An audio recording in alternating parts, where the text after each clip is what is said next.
What's up everybody? Welcome to Queer Girl Straight Skates. I'm Rebel and today I'm going to teach you how to do the strut.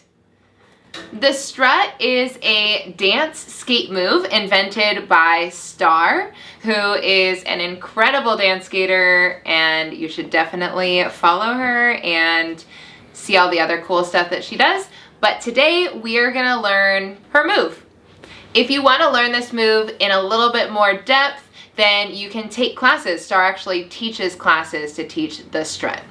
If you're wondering what the strut is that move that you've seen probably on TikTok or Instagram or on, someone skating down the street or at the beach path where they're skating backwards, but they're walking as if they're on the runway. Some people call this the sexy walk or the sexy walk backwards, but it's called the strut. And today we're going to learn it.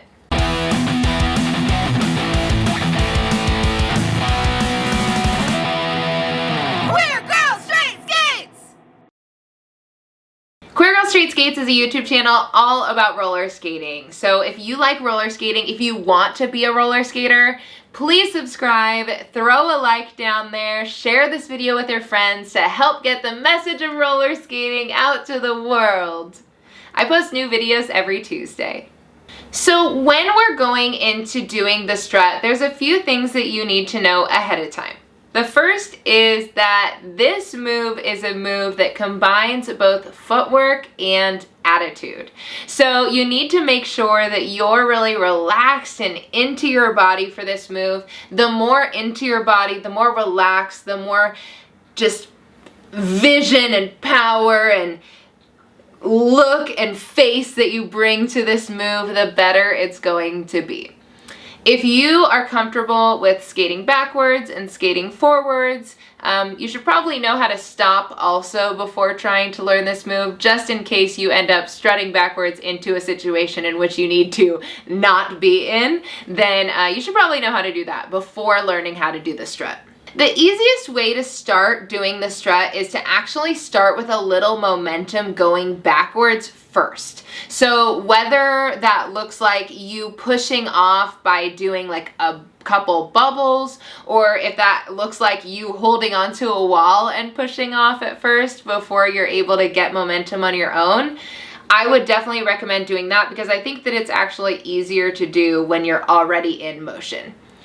So you're gonna want to make sure that your knees are a little bit bent. If your legs are super straight, you're gonna have a hard time crossing your legs in front of each other in order to get the actual movement. So now that we know that we need to make ourselves in that comfortable position and with our knees bent, we should also think about what our upper body is going to be doing during this move. So first and foremost, we need to make sure that our eyes are looking in front of us and not down at our feet. Because when we look down at our feet, usually that's what's gonna trip us up more. And also it definitely takes away from that attitude and that look that you can throw as you are doing this move.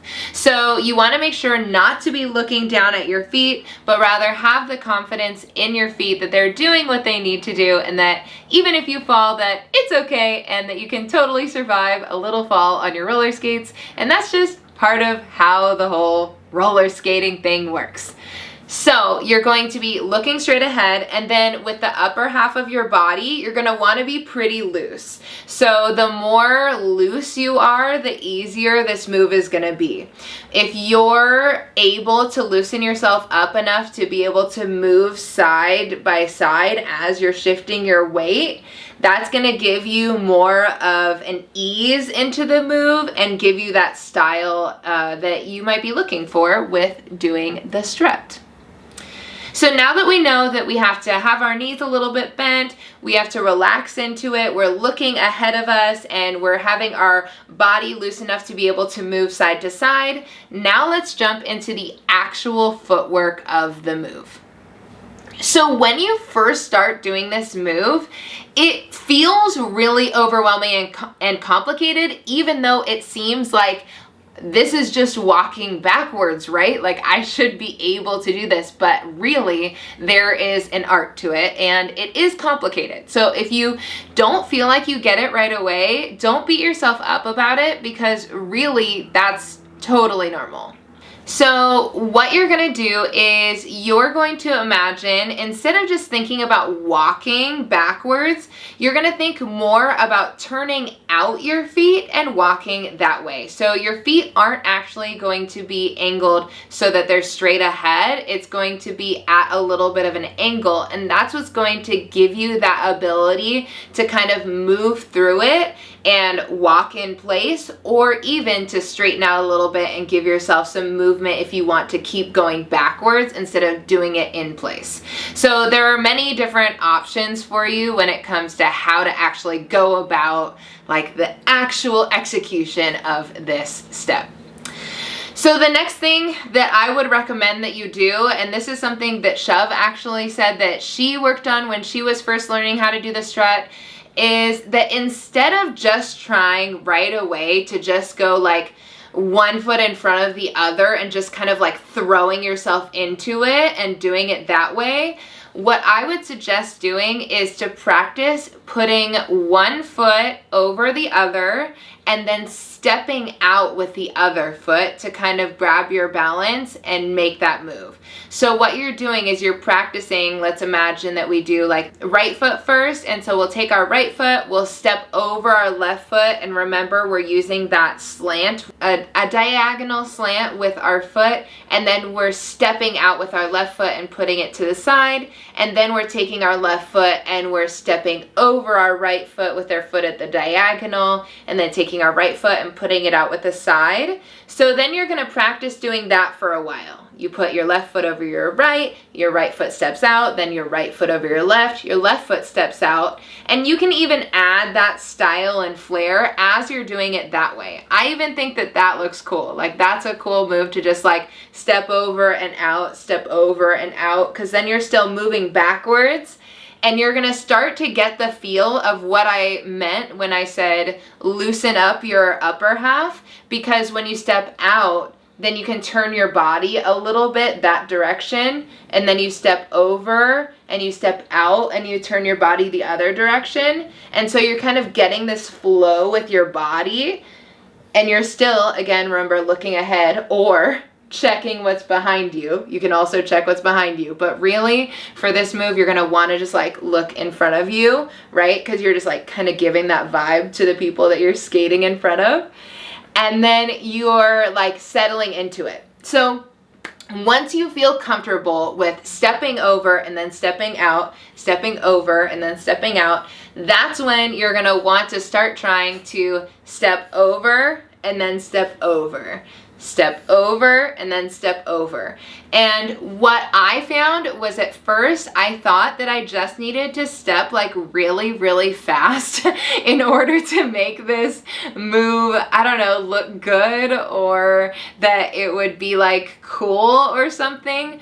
But in reality, like, you can definitely do that step over slow and then like get your balance and like be good there, and then do the next step over. So ease into it slowly. And then I think what's beautiful about this move specifically is that you can do it like really fast, or you can do it really slow, or you can do it in between, and all of those really look good. It's just up to your style and like whatever's music's playing. That definitely helped me too, is just practicing this to music.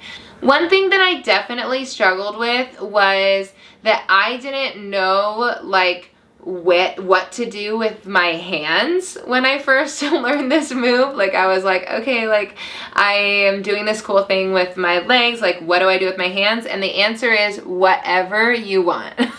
So if you want to like move your arms like you're doing like a power walk, but like add flair to it, you can do that. You can just have your hands by your side and do most of the like power and the look with your face and your body, like you can do that. But it really is about having your own style and your own kind of transformation of the move whenever you step into it with your skates.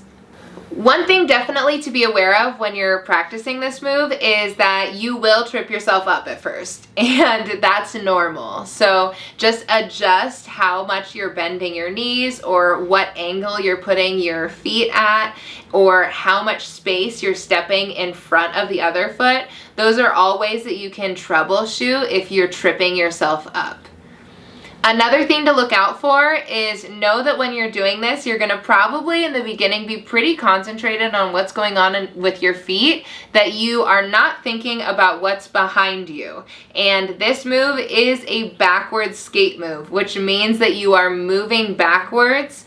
Even if it's a slight movement backwards, you are still moving a little bit backwards. And so when you're doing it, you need to prepare ahead of time and know what's behind you. So whether it is like a crack in the ground or rocks and stuff, or if there are people skating behind you, it's really important that you're aware of your surroundings when you are practicing this move, or when you're just executing this move, when you're feeling confident with it and you're just gonna go for it. There have been plenty of times where I didn't realize how much I was moving backwards so fast, and then all of a sudden I look behind me and I'm like, thank God I looked behind me for a second, because I almost ate it on like a crack, or ran into a person, or stepped off a curb on accident, or ran into a wall. Like, there are definitely things that exist in the world when you're going backwards that you may not notice. So definitely keep your awareness. A final thing that I will tell you is to make sure you have an exit strategy. Most people, the exit strategy that is the easiest, if you're already learning how to do the strut, you probably know how to toe stop backwards. And if you're going backwards, this concept of like a turnaround toe stop is really just like a toe stop, and that is when you put one or both of your toe stops down in order to stop yourself. That really, I think, is the best way to be the exit strategy for the strut. If you're feeling out of control, or you're going too fast, or you're just kind of freaking out, just putting those toe stops down, bending those knees, is a great way to just stop yourself, regather, and then go back into it. Thanks for watching this episode of Queer Girl Straight Skates. Don't forget to like, comment, and subscribe. Send this video to someone that you think it might help. If you want to support me, you can shop on cheerstothequeers.com. I have all sorts of fun roller skating and just regular accessories on there, and I think that you'll find stuff that you like, stickers, all sorts of fun stuff. And if you want to support this channel, you can become a Patreon. The link is in the description below. And honestly, this is a super cool move, and I'm not even the best person at doing this move. If you want more knowledge about this move, I would highly recommend hitting up Star. She is the one who invented the move, and she does put together workshops. I know that you can find her on Instagram, so make sure that you look into her, give her a follow, and always respect the people who created the moves that we do and that we enjoy doing while we're skating. But most importantly, cheers to the queers!